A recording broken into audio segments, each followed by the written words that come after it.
형님도 내년부터는 오지 마세요. 어머니 돌아가시면 그때 오시죠. 신우이의 얼굴이 순간 하얗게 질렸습니다. 식탁에 앉아있던 시어머니도 젓가락을 떨어뜨렸죠. 남편은 너 어떻게 그런 말을 이라며 제 팔을 붙잡았지만 저는 이미 돌아설 준비를 마쳤습니다. 제가 친정엄마 칠순잔치 간다고 하니까 하신 말씀이 바로 그거였거든요. 맞는 말 같아요. 형님도 꼭 지키세요. 몇 주 전만 해도 저는 참고 또 참았습니다. 착한 며느리가 되려고 가족의 평화를 위해서라고 스스로를 달랬죠. 하지만 그날 밤 남편 카드에서 빠져나가는 자동이체 내역을 보는 순간 깨달았습니다. 이건 참는 게 아니라 당하는 거였다는 걸. 형님은 어머니 생신만 되면 며칠씩 지내시면서 저는 제 친정엄마 칠순도 챙기지 말라고 하시니까 처음에는 좀 이상하더라고요. 시누이가 버럭 소리를 질렀습니다. 네가 뭔데 나보고 나가라고 해. 여긴 우리 집이야. 하지만 저는 더 이상 흔들리지 않았어요. 왜냐하면 그들은 몰랐거든요. 제가 얼마나 오래, 얼마나 정확하게 모든 걸 기록해뒀는지를. 여러분의 구독, 좋아요는 더 많은 이야기를 만드는 힘이 됩니다.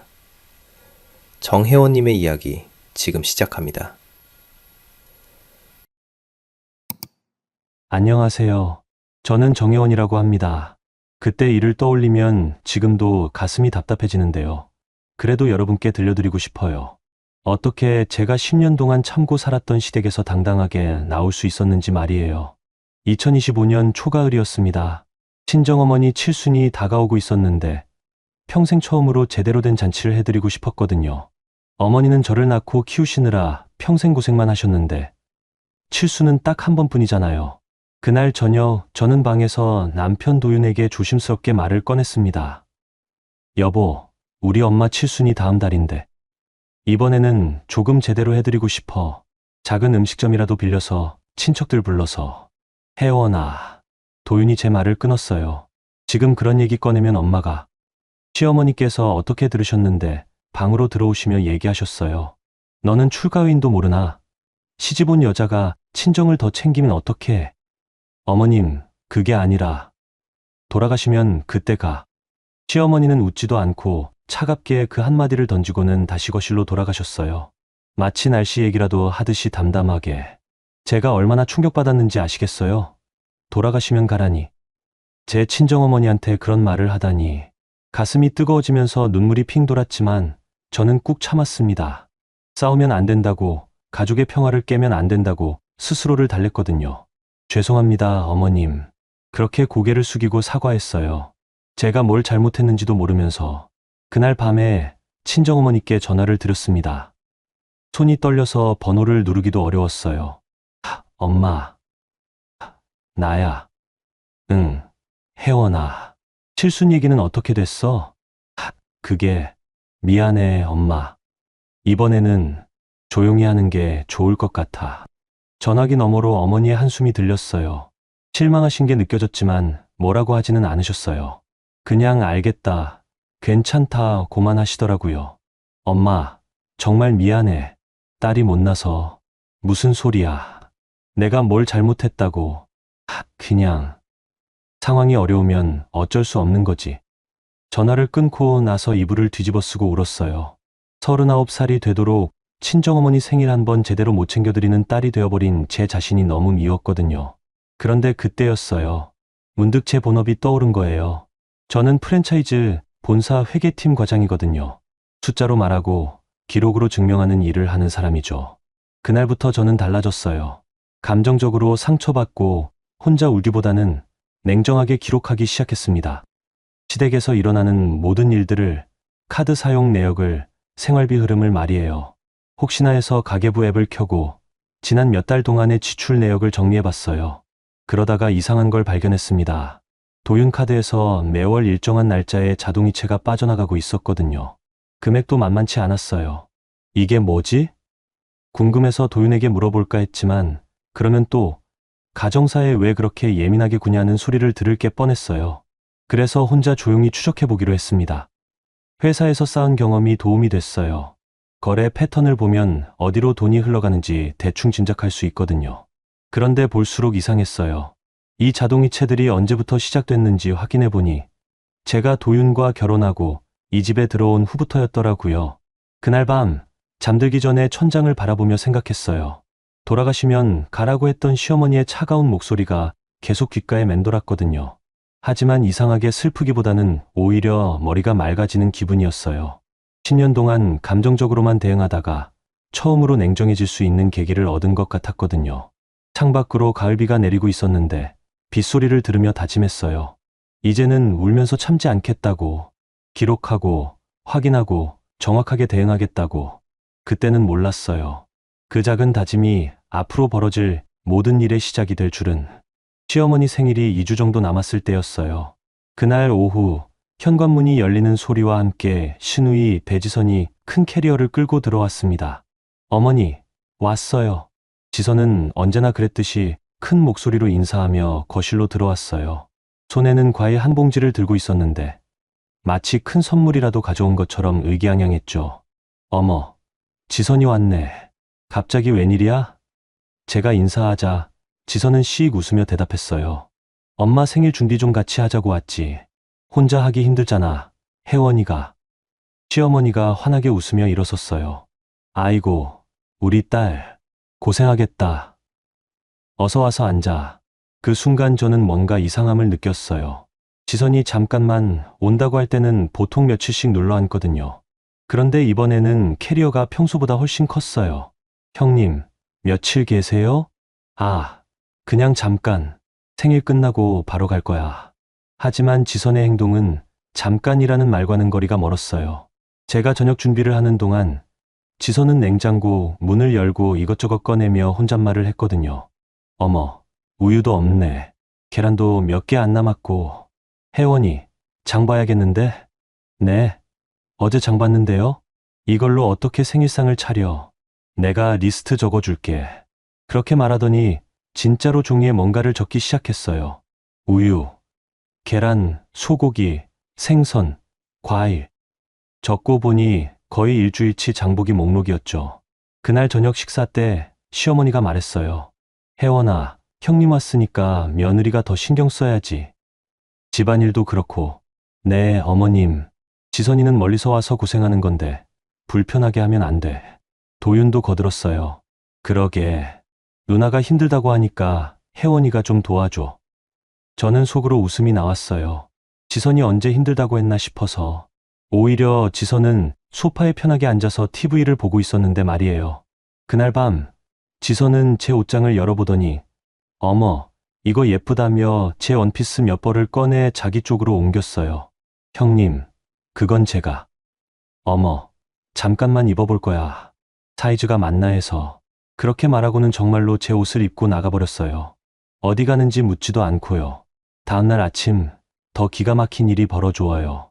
제가 아침 준비를 하고 있는데 지선이 부엌으로 들어와서 냉장고를 뒤지기 시작했거든요. 혜원아, 이거 언제 산 거야? 하면서 제가 어제 산 햄을 꺼내들었어요. 어제 샀는데요. 어머, 색깔이 이상한데? 이거 상한 거 아니야? 분명히 멀쩡한 햄이었는데 지선은 쓰레기통에 버려버렸어요. 그리고 계속 이런 식으로 이것저것 버렸죠.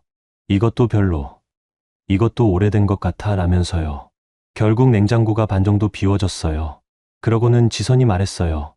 혜원아, 장 다시 봐야겠다. 이걸로는 생일상 못 차려. 제가 어이가 없어서 어제 장 본 걸로 충분한데요. 라고 하자 시어머니가 끼어들었어요. 며느리가 너무 따져. 형님이 생일 도와주겠다는데 고마워해야지. 도윤까지 저를 쳐다보며 말했어요. 혜원아, 누나 말이 맞아. 생일은 한 번뿐인데 너무 아끼지 마. 그 순간 정말 화가 났어요. 제가 아끼는 게 아니라 지선이 멀쩡한 음식들을 버리고 있는 건데 왜 제가 따진다고 하는 건지. 하지만 여기서 감정적으로 반응하면 또 며느리가 예민하다는 소리를 들을 게 뻔했어요. 그래서 조용히 마트에 다녀왔어요. 지선이 적어준 리스트대로 장을 보니까 평소보다 2배는 더 나왔죠. 카드를 긁으면서 속으로 중얼거렸어요. 이것도 기록해둬야지. 그날 밤 도윤이 화장실에 간 사이에 제가 몰래 도윤 휴대폰을 확인해봤어요. 카드 사용 알림 메시지를 보려고요. 그런데 깜짝 놀랄 일이 벌어졌어요. 오늘 새로 생긴 자동이체가 있었거든요. 금액이 만만치 않았어요. 50만 원이었죠. 뭔지 확인해 보려고 자세히 보니까 이체 받는 계좌 이름이 배지선이었어요. 순간 머리가 하얗게 됐어요. 지선이 집에 온 바로 그날 도윤카드에서 지선한테 돈이 이체됐다고? 더 놀라운 건 이게 처음이 아니라는 거였어요. 지선 이름으로 된 자동이체가 지난 몇 달 동안 계속 있었거든요. 매월 일정한 날짜에 일정한 금액이. 제 손이 떨리기 시작했어요. 이게 뭔지 정확히 알아봐야겠다는 생각이 들었거든요. 휴대폰으로 사진을 찍어뒀어요. 증거로 남겨두려고요. 그리고 제 노트에 날짜와 금액을 적어뒀죠. 도윤이 화장실에서 나오자 저는 아무 일 없었다는 듯이 이불을 덮고 누워 있었어요. 하지만 잠은 전혀 오지 않았어요. 머릿속이 복잡했거든요. 지선이 냉장고를 비우고 제 옷을 가져가고 장보기를 시키면서도 그 와중에 도윤카드에서 돈까지 빼가고 있었다니. 그것도 자동이체로, 정기적으로. 이게 우연일 리는 없었어요. 지선이 잠깐 올 때마다 이런 식으로 돈이 이체되고 있었다면 이건 계획적인 거잖아요. 새벽까지 뜬 눈으로 지새우면서 생각했어요. 10년 동안 저는 감정적으로만 대응해왔는데 이제는 정말 바뀌어야겠다고. 제가 회계 일을 하면서 배운 게 하나 있어요. 숫자는 거짓말을 하지 않는다는 거. 사람은 말로는 얼마든지 둘러댈 수 있지만 거래 내역은 정확하게 증거가 남거든요. 창밖이 밝아오면서 제 마음도 차분해졌어요. 이제 울면서 참는 대신 정확하게 파악해보겠다고 다짐했죠. 그들이 제게 참아라, 이해해라, 가족이잖아라고 말할 때 저도 할 말이 있을 거예요. 바로 이 증거들로요. 생일이 열흘 정도 남았을 때부터 이상한 전화들이 오기 시작했어요. 처음에는 시어머니 교회 집사님이셨죠. 혜원 집사님, 안녕하세요. 어머님께서 요즘 많이 속상해 하신다던데. 네. 무슨 일로요? 친정을 더 챙긴다고 며느리가 서운하게 한다고 하시더라고요. 집사님이 어머님 마음을 좀 헤아려드리면 어떨까 해서. 그 순간 정말 어이가 없었어요. 제가 친정엄마 칠순 한번 챙겨드리겠다고 했던 게 벌써 교회까지 소문이 난 거예요. 그것도 완전히 왜곡되어서요. 집사님, 그게 아니라. 물론 혜원 집사님 입장도 이해해요. 하지만 시어머님이 우선이잖아요. 성경에도 나와 있듯이. 더 들을 수 없어서 전화를 끊었어요. 하지만 이게 끝이 아니었죠. 다음 날에는 동네 부녀회장님이 전화를 주셨어요. 혜원 씨, 명자 언니가 많이 상심하고 있어. 며느리가 친정만 챙긴다고. 회장님, 저는 그런 얘기를 한 적이. 나도 며느리 입장 이해해. 하지만 시어머님 체면도 있는 거잖아. 동네에서 소문나면 어떡해. 이런 식으로 하루에 서너 통씩 전화가 왔어요. 모두 시어머니 편에서 제가 잘못하고 있다는 식으로 말이에요. 더 기가 막힌 건 친척 단톡방이었어요. 지선이 단톡방에 올린 메시지를 보고 정말 눈이 뜨겁더라고요. 우리 엄마 생일인데 며느리가 친정 엄마 칠순을 더 중요하게 생각한다고 해서 서운해하세요. 유유 며느리가 좀 까칠하게 나오니까 엄마가 많이 속상해 하시네요. 그 메시지 아래로 친척들 댓글이 주르륵 달렸어요. 에고, 명자 언니 속 터지겠다. 요즘 며느리들이 그래. 친정만 챙기고. 혜원이가 워낙 고집이 세서. 저는 그 단톡방에 들어가 있었는데 아무 말도 할 수 없었어요. 뭘 말해도 변명으로 들릴 게 뻔했거든요. 그런데 이게 끝이 아니었어요. 회사에까지 영향이 미쳤거든요. 그날 오후 부장님이 저를 따로 부르셨어요. 혜원 씨, 혹시 요즘 개인적으로 무슨 일 있어? 아니요. 왜요? 감사팀에서 익명 제보가 들어왔다고 해서. 회계팀 누군가가 개인 사정으로 업무에 집중 못하고 있다는. 순간 머리가 하얗게 됐어요. 누가 이런 제보를 했을까요? 제가 회사에서 개인 사정으로 업무에 소홀했던 적이 있나 싶어서 기억을 더듬어 봤는데 전혀 그런 일이 없었거든요. 부장님, 저는 정말. 나는 혜원 씨 믿어. 그동안 워낙 성실했으니까. 그런데 감사팀에서는 일단 확인해야 한다고 하더라. 혹시 모르니까 요즘 더 조심해. 집에 돌아가는 길에 정말 화가 났어요. 친정엄마 칠순 한번 챙겨드리겠다고 했던 게 이렇게까지 번질 일인가 싶어서요. 그날 저녁 도윤이 저를 불렀어요. 혜원아, 이리 와봐. 거실에 앉자 도윤이 진지한 표정으로 말했어요. 엄마가 많이 속상해 하신다. 뭐가요? 친정 엄마 칠순 얘기 말이야. 엄마 체면이 말이 아니래. 여보, 저는 그냥, 알아. 내 마음도 이해해. 하지만 엄마 입장에서는 며느리가 친정을 더 챙기는 것 같아서 서운한 거야. 도윤이 제 손을 잡으며 말했어요. 한 번만 엄마한테 사과해 줄래? 그럼 이 일이 조용히 넘어갈 거야. 사과요? 제가 뭘 잘못했다고요? 잘못했다는 게 아니라 엄마 마음을 헤아리지 못했다고. 그 정도만 해줘. 그 순간 정말 기가 막혔어요. 제가 친정엄마 생일을 챙기고 싶다고 한 게 무슨 큰 잘못이라고 사과까지 해야 한다는 거예요? 여보, 저는 사과할 게 없어요. 혜원아, 제발 한 번만. 가족이 이렇게 틀어져서 누가 좋겠어? 도윤이 애원하듯 말했지만 저는 고개를 저었어요. 이번만은 물러설 수 없을 것 같았거든요. 그날 밤 지선이 제 방으로 들어왔어요. 혜원아, 진짜 엄마한테 사과 안 할 거야? 형님도 왜 그러세요? 제가 뭘. 야, 너 진짜 눈치 없다. 엄마가 얼마나 화났는지 몰라? 지선이 팔짱을 끼며 말했어요. 너 때문에 엄마가 교회에서도 창피당하고 동네에서도 소문나고 이게 다 내 잘못이야. 형님, 그건 너무하신 거 아니에요? 뭐가 너무해? 사실이잖아.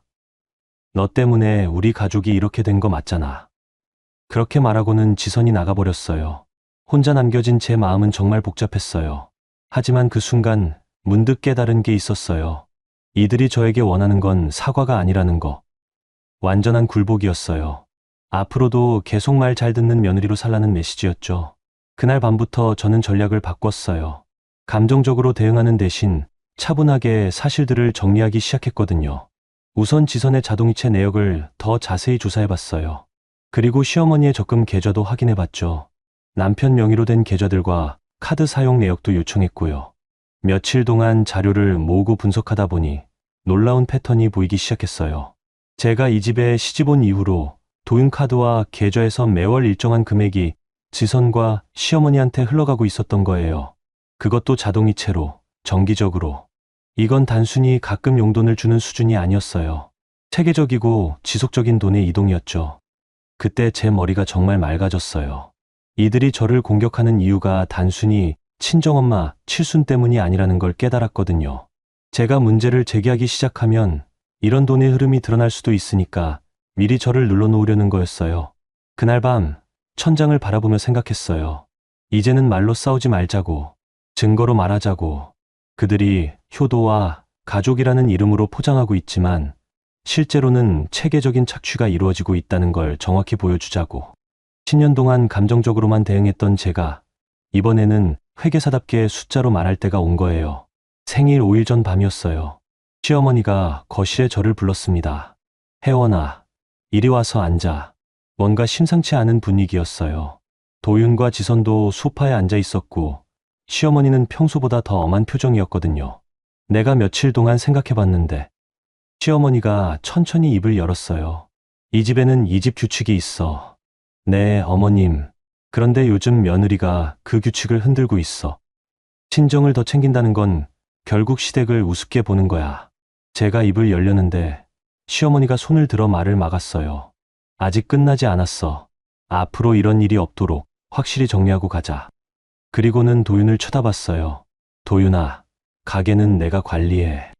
혜원이 카드랑 통장 내일부터 내가 맡아서 써. 순간 머리가 하얗게 됐어요. 제 카드와 통장을 회수하겠다는 얘기였거든요. 어머님, 그건 너무 뭐가? 내 집에서 내 규칙대로 하는 게 당연하지. 도윤이 망설이며 말했어요. 엄마, 그건 좀. 도윤아, 내가 가장이지. 가장이 가게를 책임지는 게 맞는 거야. 며느리가 돈을 함부로 쓰면서 친정만 챙기고 있으니까 이런 일이 생기는 거지. 지선도 거들었어요. 맞아. 혜원이가 요즘 너무 독단적이야. 엄마 말씀 안 듣고 그 순간 정말 화가 났어요. 제가 언제 돈을 함부로 썼다고, 언제 독단적으로 행동했다고 하는 건지. 하지만 여기서 감정적으로 반응하면 더 불리해질 게 뻔했어요. 어머님, 저는 그런 적이 없는데요. 없다고? 그럼 이건 뭐야? 시어머니가 제 앞에 영수증 몇 장을 던졌어요. 제가 최근에 쓴 카드 영수증들이었죠. 백화점에서 옷 사고, 마트에서 비싼 음식 사고. 이게 알뜰하게 사는 며느리가 할 일이야? 저는 그 영수증들을 자세히 봤어요. 분명히 제가 쓴 카드 영수증이 맞는데 뭔가 이상했어요. 백화점에서 옷을 산 건 맞지만 그건 도윤 생일 선물로 넥타이를 산 거였거든요. 어머님, 이건 여보 생일 선물로. 변명하지 마. 결과적으로 내가 돈을 쓴 거잖아. 그때 지선이 끼어들었어요. 혜원아, 솔직히 말해. 내가 친정에 얼마나 돈 보내고 있어? 형님, 저는 친정에 돈 보낸 적 없는데요. 거짓말. 지난달에 30만 원 송금한 거 나 다 알아. 순간 멍해졌어요. 지선이 어떻게 제 통장 내역을 알고 있는 거죠? 그리고 그 30만 원은 친정에 보낸 게 아니라 제 적금에 넣은 돈이었거든요. 형님, 그건 제 적금이에요. 적금, 남편 몰래 적금 넣고 있었어? 도윤이 깜짝 놀라며 저를 쳐다봤어요. 혜원아, 왜 나한테 말 안 했어?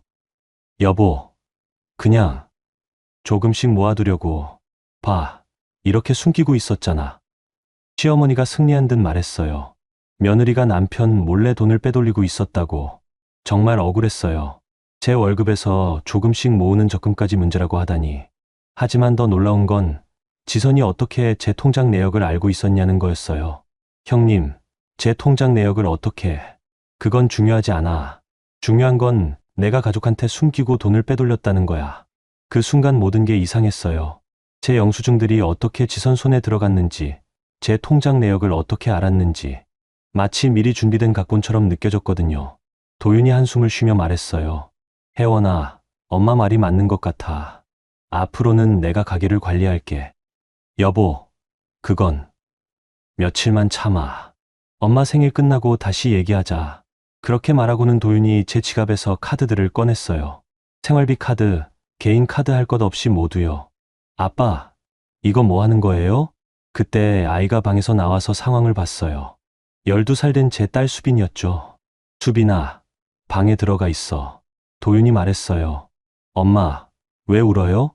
제가 언제 울었나 싶어서 거울을 보니까 정말 눈물이 흘러내리고 있었어요. 제가 언제부터 울었는지도 몰랐거든요.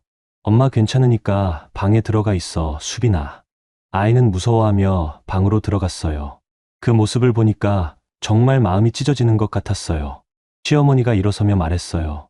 혜원아, 내 방은 안쪽 작은 방이야. 큰 방은 지선이가 써야 하니까. 네. 며느리 주제에 큰 방 쓰고 있었던 게 이상했어.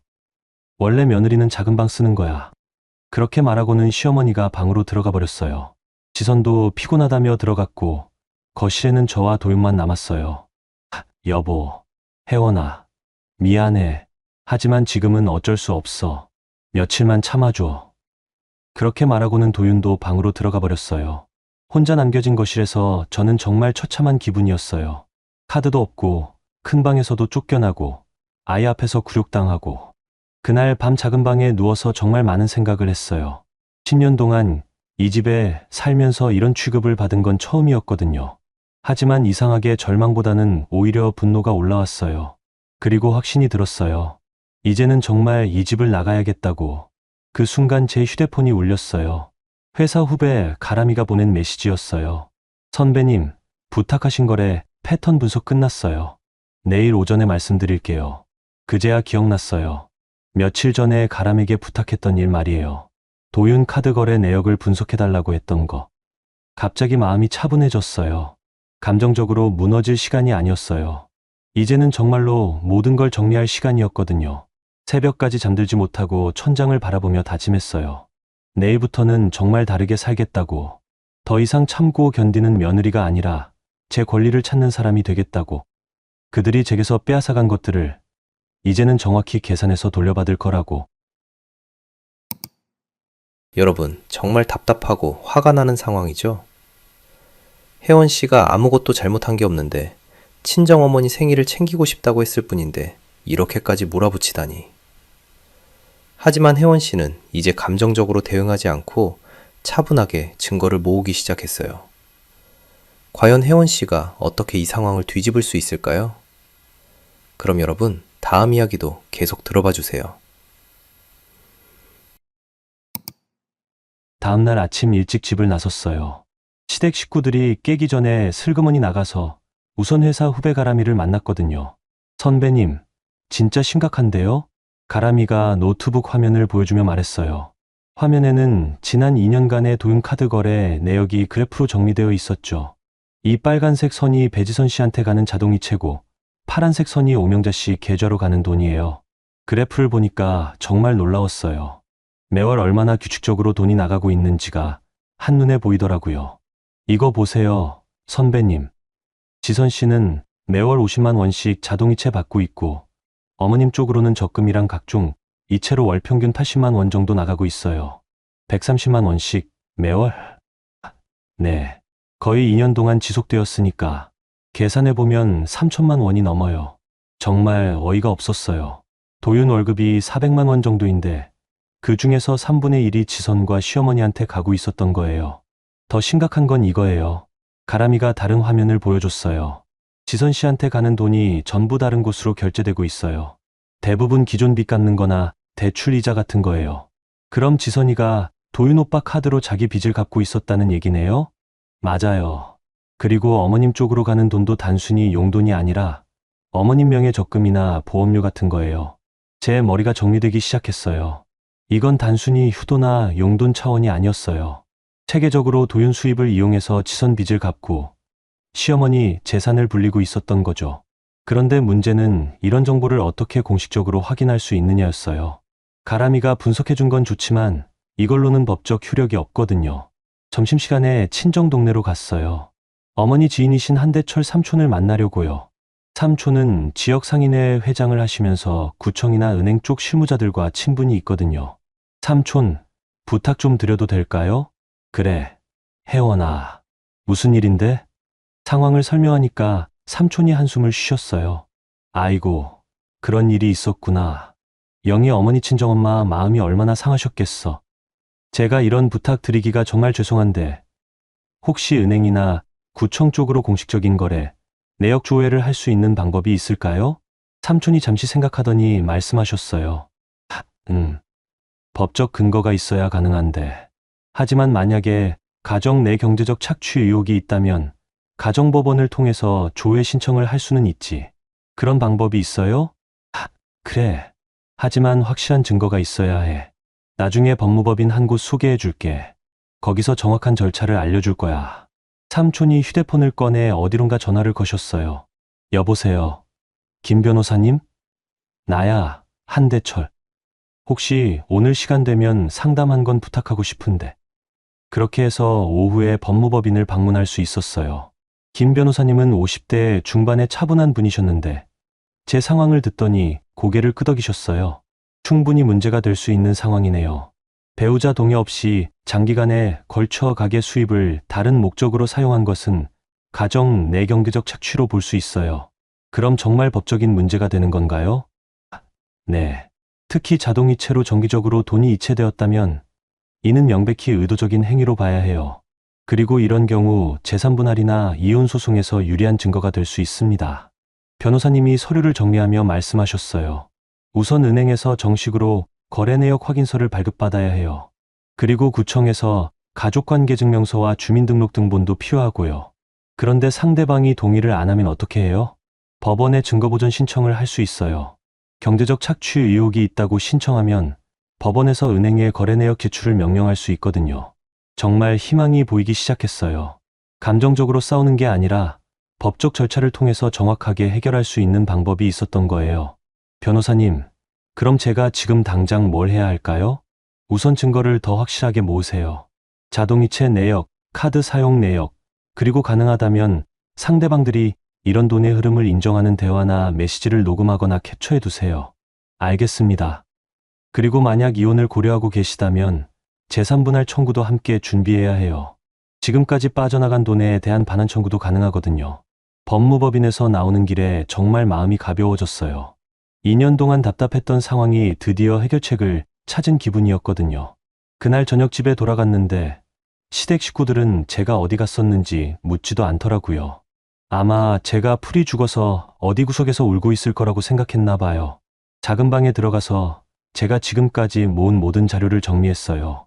가람이가 분석해준 거래, 패턴, 제가 캡처해둔 자동이체 내역들, 그리고 오늘 변호사님께 받은 조언들까지. 그리고 계획을 세웠어요. 내일부터 본격적으로 증거를 모으기 시작할 거예요. 감정적으로 대응하는 게 아니라 철저하게 사실과 증거로 무장해서 시어머니가 돌아가시면 가라고 했을 때는 정말 상처받았는데 이제 생각해보니 그게 오히려 제게 용기를 준 것 같아요. 더 이상 참고 견디지 않고 당당하게 제 권리를 찾겠다는 용기를요. 그날 밤 처음으로 편안하게 잠들 수 있었어요. 내일부터 시작될 일들이 두렵지 않았거든요. 오히려 기대되었어요. 10년 만에 처음으로 제가 주도권을 잡을 수 있는 싸움이 시작되는 거니까요. 시어머니 생일 당일이었어요. 아침부터 저는 평소와 똑같이 상을 차리기 시작했습니다. 아무것도 달라진 게 없는 것처럼 행동했거든요. 혜원아, 고생한다. 시어머니가 흡족한 표정으로 말씀하셨어요. 역시 며느리는 이래야지. 지선도 거실에서 TV를 보며 말했어요. 혜원아, 미역국은 진한 걸로 끓였지.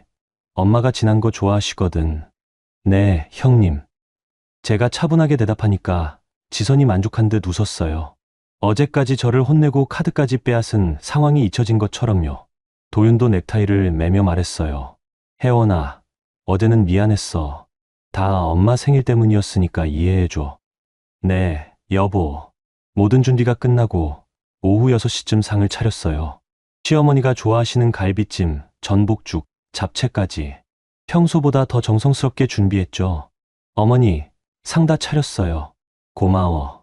혜원아, 우리 며느리가 역시 최고야. 탁에 둘러앉았어요. 시어머니, 지선, 도윤, 그리고 저. 수빈이는 친구 집에서 저녁을 먹고 올 예정이었거든요. 자, 그럼 건배하자. 도윤이 잔을 들었어요. 엄마 67번째 생일 축하드려요. 고마워. 도윤아. 시어머니가 환하게 웃으시며 수저를 드셨어요. 지선도 엄마 생신 축하해요 라며 반찬을 떠드렸죠. 그 순간이었어요. 제가 조용히 입을 열었거든요. 어머님. 응. 혜원아. 지난번에 어머니께서 제 친정어머니 칠순에 대해 하신 말씀 기억하세요? 갑자기 식탁 분위기가 조금 어색해졌어요. 시어머니가 젓가락을 멈추며 말했어요. 무슨 얘기야? 돌아가시면 가라고 하셨잖아요. 시어머니의 얼굴이 굳어졌어요. 도윤이 급히 끼어들었어요. 혜원아, 오늘은 엄마 생일인데 그런 얘기 왜? 아니요, 여보. 꼭 해야 할 말이에요. 제가 지선을 똑바로 쳐다봤어요. 형님도 마찬가지예요. 엄마 생일이라며 며칠 눌러앉으면서 제 냉장고 비우고 제 옷 가져가고 심지어 여보 카드로 형님 빚까지 갚으셨잖아요. 뭐라고? 지선이 벌떡 일어섰어요. 너 지금 뭔 소리 하는 거야? 사실을 말하는 거예요. 제가 휴대폰을 꺼내서 지난 몇 주 동안 캡처해둔 자동이체 내역을 보여줬어요. 이거 보세요. 매월 50만 원씩 거의 2년 동안 형님한테 자동이체되고 있어요. 그리고 이 돈은 전부 형님 기존 빚 갚는 데 쓰였고요. 내가 어떻게 내 계좌 내역을. 지선의 얼굴이 하얗게 질렸어요. 공식적인 절차를 통해서 확인했어요. 그리고 어머님도 마찬가지예요. 제가 시어머니를 쳐다봤어요. 여보 카드로 어머님 적금 넣고 보험료 내고 각종 이체하는 것까지 포함하면 월 평균 80만 원씩 나가고 있어요. 이것도 거의 2년 동안요. 시어머니가 버럭 소리를 질렀어요. 이게 뭐 어때서 아들이 어머니 효도하는 게 잘못이야? 효도요? 제가 차분하게 말했어요. 제 동의 없이 제가 모르게 가게 수입의 3분의 1을 빼가면서 하는 효도요? 뭐라고? 내 동의? 너 지금 완전히 미쳤구나. 그때 지선이 끼어들었어요. 혜원아, 너 정말 인성이 바닥이다. 엄마 생일날 이런 소리를 하다니. 인성이요? 저는 웃음이 나왔어요. 정말 어이없는 웃음이었죠. 그럼 형님한테도 똑같은 말씀 드릴게요. 제가 일어서서 지선을 똑바로 쳐다봤어요. 나가세요. 뭐라고? 어머니께서 제 친정어머니한테 하신 말씀 그대로 돌려드릴게요. 너희 엄마 돌아가시면 그때 오시죠. 순간 식탁이 얼어붙었어요. 지선의 입이 반쯤 벌어졌고 시어머니는 젓가락을 떨어뜨렸어요. 여보야. 그런 말을. 도윤이 제 팔을 붙잡았어요. 여보, 손 떼세요. 제가 도윤의 손을 뿌리치며 말했어요. 2년 동안 월 130만 원씩 총 3천만 원 넘게 빼가면서 효도라고 포장했잖아요. 그런데 저는 제 친정어머니 칠순 한번 챙기겠다는 게 그렇게 잘못이었나요? 내가 지금 뭔 소리를. 시어머니가 일어서려 했는데 제가 계속 말했어요. 더 말씀드릴까요?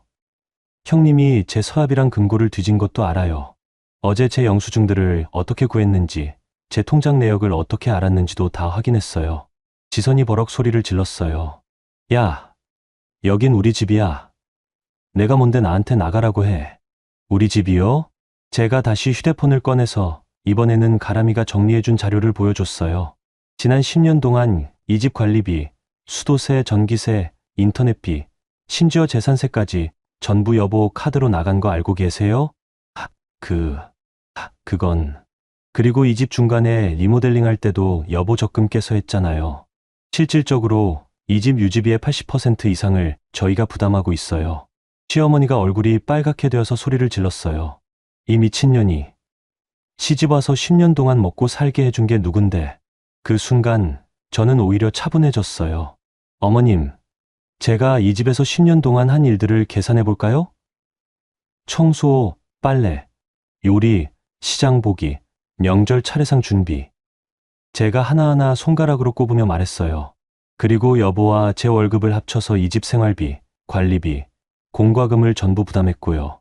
거기에 형님 빚까지 갚아드렸잖아요. 너 정말 이제 정리할 때가 된 것 같아요. 제가 일어서서 말했어요. 법무법인에서 상담받았는데 이런 경우 이혼과 재산분할 청구, 그리고 부당하게 이체된 돈에 대한 반환 청구가 모두 가능하다고 하더라고요. 도윤이 깜짝 놀라며 일어섰어요. 혜원아, 이혼이라 하니. 여보, 저는 10년 동안 참았어요. 하지만 이제는 못 참겠어요. 제가 가족 단톡방을 열어서 지금까지 준비한 모든 자료를 첨부했어요. 거래 내역 분석 결과, 법무법인 상담 내용까지. 친척분들도 다 보세요. 과연 누가 이 가족의 평화를 깨뜨렸는지. 그 순간 지선이 휴대폰을 확인하더니 얼굴이 창백해졌어요. 야, 너 이거 어떡해. 공식적인 절차를 통해서 확인한 거예요. 모든 게 법적으로 유효한 증거들이고요. 시어머니가 의자에 털썩 주저앉으며 말했어요. 이런 식으로 할 거야? 가족끼리? 어머님께서 먼저 그렇게 하셨잖아요. 돌아가시면 가라고. 제가 현관 쪽으로 걸어가며 말했어요. 저는 이제 정말 가겠어요. 그리고 다시는 돌아오지 않을 거예요. 그날 밤 저는 정말로 집을 나왔어요. 수빈이와 함께 친정으로 갔죠. 10년 만에 처음으로 제가 원하는 선택을 한 거였어요. 집을 나온 지 일주일 정도 지났을 때였어요. 도윤에게서 전화가 왔습니다. 혜원아, 집에 들어와. 얘기 좀 하자. 무슨 얘기요? 법무법인에서 공문이 왔어. 재산분할이랑 이혼소송 접수했다고. 제가 정말로 법적 절차를 밟았다는 걸 이제야 실감한 모양이었어요. 그럼 그걸로 얘기해요. 저는 더 이상 그 집에 들어갈 생각 없어요. 혜원아, 제발 한 번만. 엄마도 많이 반성하고 계셔. 하지만 저는 마음을 바꾸지 않았어요. 대신에 한대철 삼촌과 가람이, 그리고 변호사님과 함께 공식적인 자리를 만들자고 제안했죠. 며칠 후 법무법인에서 만났어요. 시어머니와 지선, 도윤이 함께 왔더라고요. 시어머니는 평소와 달리 많이 초췌해 보이셨어요. 김 변호사님이 자료를 정리하며 말씀하셨어요. 우선 확인된 사실들을 말씀드리겠습니다. 변호사님이 첫 번째 서류를 꺼내셨어요. 지난 2년 동안 서도윤 씨 명의 계좌에서 배지선 씨에게 이체된 금액이 총 1200만 원입니다. 매월 50만 원씩 자동이체였고요. 지선이 얼굴을 붉히며 말했어요. 그건 용돈이었어요. 남동생이 누나 용돈 주는 게 뭐가 잘못이에요? 용돈이 맞다면 문제 없겠죠. 하지만 이 돈이 어디에 쓰였는지 확인해 봤더니 변호사님이 두 번째 서류를 펼쳤어요. 배지선 씨의 기존 신용카드 대금, 대출이자, 그리고 새로운 대출 신청에 모두 사용되었습니다. 이것은 용돈이 아니라 채무 변제에 해당하죠. 지선이 말문이 막혔어요. 변호사님이 계속 말씀하셨어요. 더 심각한 것은 오명자 씨 쪽으로 간 돈입니다. 이번에는 시어머니 쪽을 보시며 말씀하셨어요. 2년간 총 1920만 원이 이체되었는데 이 돈은 오명자 씨 명의 적금, 보험료, 그리고 각종 투자 상품에 사용되었습니다. 시어머니가 급하게 말씀하셨어요. 그건 아들이 어머니 효도하는 거잖아요. 뭐가 문제예요? 효도 자체는 문제가 없습니다. 하지만 배우자인 정혜원 씨의 동의 없이, 그것도 가계 수입의 상당 부분을 장기간에 걸쳐 사용한 것은 가정 내 경제적 착취에 해당할 수 있어요. 그때 한대철 삼촌이 끼어드셨어요. 더 중요한 것은 이겁니다. 삼촌이 또 다른 서류를 꺼내셨어요. 구청에서 발급받은 공문이었죠. 도곡동 아파트의 실제 관리비, 공과금, 재산세 납부 내역을 확인해 봤습니다. 시어머니의 얼굴이 하얗게 질렸어요. 지난 10년간 이 모든 비용이 서도윤 씨와 정혜원 씨 명의로 납부되었어요. 오명자 씨는 명의만 빌려준 형태죠. 도윤이 깜짝 놀라며 말했어요. 그게 무슨 뜻이에요? 법적으로는 실질적인 거주 및 관리 비용을 부담한 쪽이 주거권을 주장할 수 있다는 뜻입니다. 변호사님이 설명해 주셨어요. 더군다나 중간에 리모델링 비용까지 서도윤 씨 적금으로 충당했다면 이는 사실상 공동재산으로 봐야 해요. 그때 지선이 버럭 소리를 질렀어요. 말도 안 돼. 그 집은 우리 엄마 명의 집이라고. 명의와 실질적 권리는 다릅니다. 변호사님이 차분하게 말씀하셨어요. 특히 이렇게 장기간에 걸쳐 실질적 비용을 부담했다면 재산 분할에서 충분히 고려될 수 있어요. 시어머니가 떨리는 목소리로 말했어요. 그럼 우리가 어떻게 해야 하는 거예요? 변호사님이 마지막 서류를 꺼내셨어요. 현재 정혜원 씨 쪽에서 요구하는 것은 크게 세 가지입니다. 첫째, 지난 2년간 부당하게 이체된 3,120만 원에 대한 반환. 지선과 시어머니가 동시에 얼굴이 굳어졌어요. 둘째, 이혼 시 재산 분할에서 아파트 지분 인정. 셋째, 위자료 청구. 도윤이 머리를 감싸며 말했어요. 위자료까지요? 네. 가정 내에서 지속적인 정신적 피해와 경제적 착취가 있었다고 인정되면 위자료 청구가 가능합니다. 그때 가람이가 노트북을 열어서 화면을 보여줬어요. 제가 추가로 분석해 본 결과인데요. 화면에는 더 자세한 그래프가 나와 있었어요. 만약 이 돈들이 정상적으로 가게에 사용되었다면 현재 서도윤 씨 가정의 적금은 최소 5천만 원 이상 더 많았을 거예요. 5천만 원? 네. 원금 3,120만 원에 이자와 기회비용을 계산하면 그 정도가 나와요. 시어머니가 의자에 털썩 앉으며 말했어요. 그럼 우리가 그 돈을 다 갚아야 한다는 얘기예요? 변호사님이 고개를 끄덕이셨어요. 법적으로는 그렇습니다. 다만 합의를 통해서 조정할 수는 있어요. 그때까지 조용히 듣고 있던 도윤이 입을 열었어요. 혜원아, 정말 미안해. 내가 몰랐어. 여보, 지금 사과해서 뭘 해요? 2년 동안 매월 이런 일이 벌어지고 있었는데 정말 몰랐다고 믿으라는 거예요? 도윤이 할 말을 잃었어요. 지선이 갑자기 울기 시작했어요. 어쩌라고. 내가 빚이 있어서 그런 거였는데. 나도 살기 힘들어서. 형님의 개인적인 사정이 저희 가정경제를 파탄낼 이유는 되지 않아요. 제가 단호하게 말했어요. 그리고 어머님도 마찬가지예요. 아들 명의로 적금 넣고 투자하면서 며느리한테는 친정엄마 칠순도 못 챙기게 하시는 게 정상인가요? 시어머니가 고개를 숙이며 말했어요. 내가 너무했구나. 그제야 처음으로 진심 어린 사과를 들은 기분이었어요. 하지만 이미 너무 늦었죠. 변호사님이 정리하며 말씀하셨어요. 오늘 확인된 사실들을 바탕으로 일주일 후에 정식 조정안을 제시하겠습니다. 그때까지 양측에서 충분히 검토해 보세요. 그날 법무법인을 나오면서 정말 많은 생각이 들었어요. 가족이라는 이름으로 10년 동안 당했던 일들이 이제야 명확해진 기분이었거든요. 하지만 동시에 씁쓸하기도 했어요. 가족이 이렇게 법정에서 돈을 따지고 계산해야 하는 상황까지 온 게. 그래도 후회는 없었어요. 이제야 진실이 드러났으니까요. 일주일 후 다시 법무법인에 모였습니다. 이번에는 시어머니와 지선의 분위기가 많이 달라져 있었어요.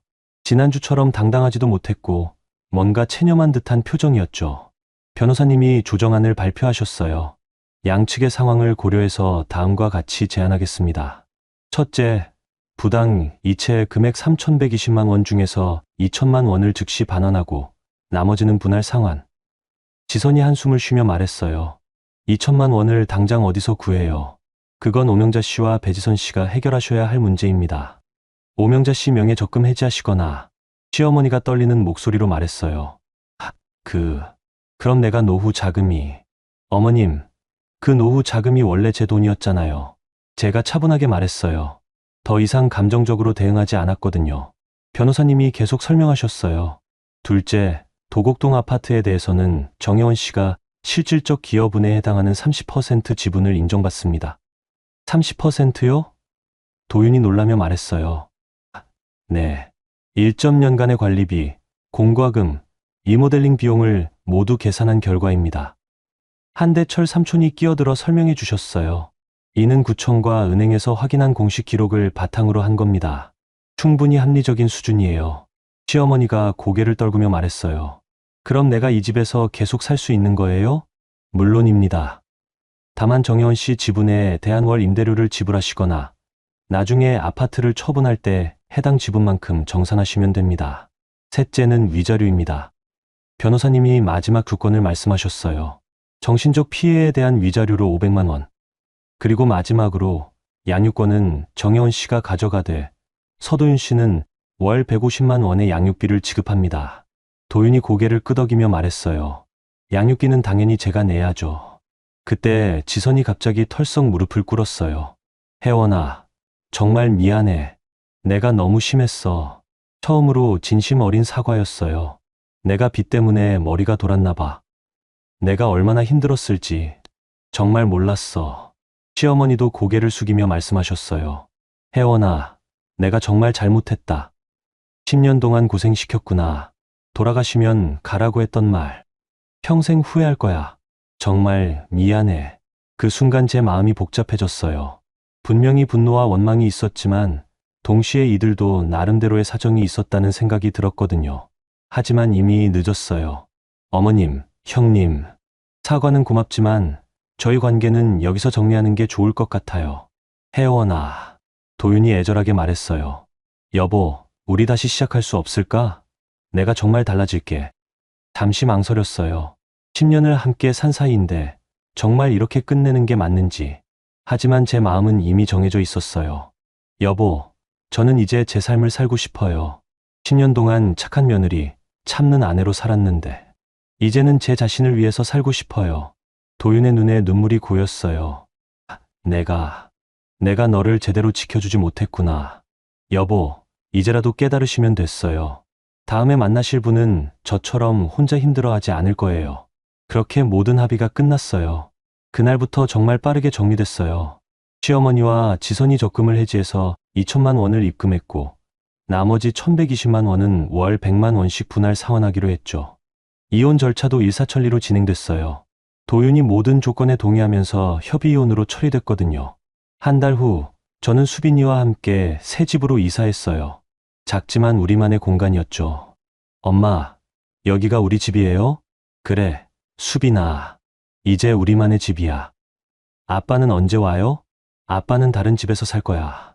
하지만 수빈이 보고 싶을 때는 언제든지 만날 수 있어. 수빈이가 조금 슬픈 표정을 지었지만 금세 새집 구경에 정신이 팔렸어요. 그날 저녁 오랜만에 친정어머니를 모시고 외식을 했어요. 엄마, 정말 고생 많았다. 친정어머니가 제 손을 잡으며 말씀하셨어요. 이제야 제대로 된 딸 노릇할 수 있을 것 같아요. 무슨 소리야. 내가 언제 딸 노릇을 못했다고. 그래도 이제는 다를 거예요. 엄마 칠순도 제대로 해드릴 수 있고. 친정어머니가 환하게 웃으셨어요. 칠순은 이미 지났잖아. 그럼 70일 생일, 아니면 72 생일이라도. 둘이서 웃으면서 밥을 먹는데 정말 오랜만에 마음이 편안했어요. 그 후 6개월이 지났어요. 저는 새로운 회사로 이직해서 더 좋은 조건으로 일하게 됐고 수빈이도 새 학교에 잘 적응했어요. 어느 날 길에서 우연히 도윤을 만났어요. 혜원아, 안녕. 여보. 아니, 도윤 씨. 안녕하세요. 요즘 어떻게 지내? 잘 지내고 있어요. 도윤 씨도 잘 지내시는 것 같고. 응. 그런데 혜원아. 네. 정말 고마워. 내가 그때 그렇게 안 했다면 나는 평생 모르고 살았을 거야. 무슨 말이에요? 엄마랑 누나가 뭘 했는지, 내가 얼마나 무책임했는지, 덕분에 이제라도 제대로 된 사람이 될 수 있을 것 같아. 그 말을 듣고 나니까 마음이 한결 편해졌어요. 이듬해 친정어머니 생일날이었어요. 작년에 못했던 칠순잔치를 늦게나마 제대로 해드렸거든요. 엄마, 축하해요. 제가 지킬게요. 친정어머니 손을 꼭 잡고 말했어요.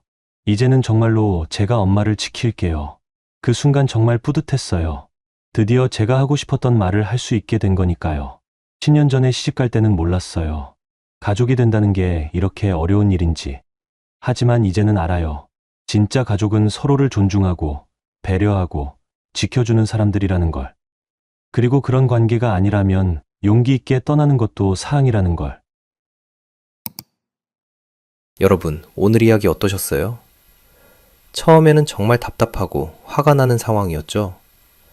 친정어머니 칠순잔치 한번 하고 싶다고 했을 뿐인데 돌아가시면 가 라는 차가운 말을 듣는 혜원 씨를 보면서 많이 속상하셨을 거예요. 하지만 혜원 씨가 보여준 모습이 참 인상적이었어요. 감정적으로 대응하거나 참고 견디는 대신에 회계사답게 차분하게 사실을 정리하고 증거를 모으는 모습 말이에요. 때로는 우리도 감정보다는 냉정한 판단이 필요한 순간들이 있는 것 같아요. 가족이라는 이름으로 포장된 착취, 효도라는 명목으로 이루어진 불공정한 관계. 이런 것들은 결코 진정한 가족의 모습이 아니잖아요.